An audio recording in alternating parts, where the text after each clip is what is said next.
السلام علیکم، اردو خبروں کے ساتھ میں ہوں ہنا بٹ۔ آپ دیکھ رہے ہیں CID نیوز نیٹ ورک اسلام آباد۔ آج کی تازہ ترین خبریں۔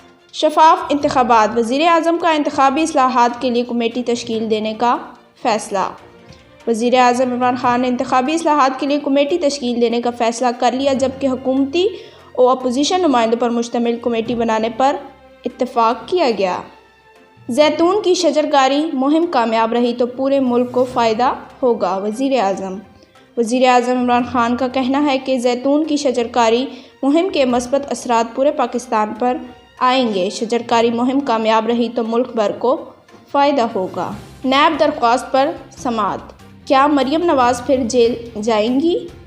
لاہور ہائی کورٹ میں نیب کی Chaudhry sugar mills case Maryam Nawaz کی ضمانت منسوخی کے خلاف درخواست پر سماعت آج ہوئی۔ نیب کا کہنا ہے کہ مریم نواز ضمانت کی رعایت کو غلط استعمال کرتے ہوئے اداروں کے خلاف تقریریں اور عوام میں غلط فہمیاں پیدا کرنے کی کوشش کر رہی ہیں۔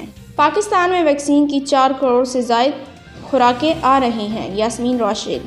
صوبہ پنجاب کی وزیر صحت یاسمین راشد کا کہنا ہے کہ اقوام متحدہ کی جانب سے ویکسین کی 4 کروڑ 40 لاکھ خوراکیں پاکستان آ رہی ہیں۔ پنجاب کورونا ویکسینیشن کے 114 مراکز قائم ہیں۔ PIA نے ترکی کی سیر و سیاحت کرنے والوں کو بڑی خبر سنا دی۔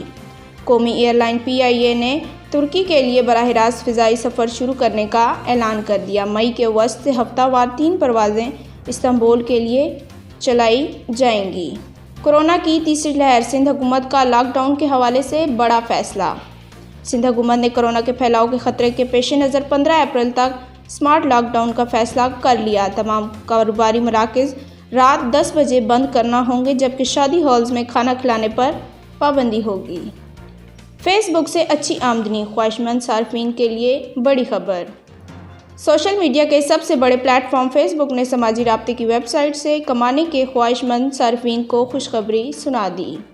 بین الاقوامی میڈیا رپورٹ کے مطابق فیس بک نے کمانے کے خواہش مند صارفین کو اپنی آمدنی کا حصہ دار بنانے کا فیصلہ کرتے ہوئے ایک نیا فیچر متعارف کرا دیا۔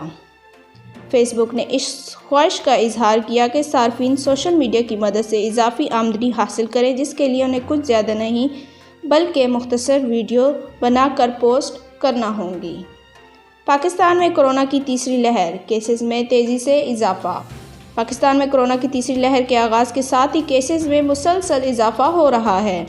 ایک دن میں کورونا کے 2253 نئے کیسز سامنے آئے، جبکہ وائرس سے متاثرہ 29 افراد انتقال کر گئے۔ اس کے ساتھ آج کی خبریں اختتام پذیر ہوئیں۔ مزید خبروں کے لیے دیکھیں CID نیوز نیٹ ورک اسلام آباد۔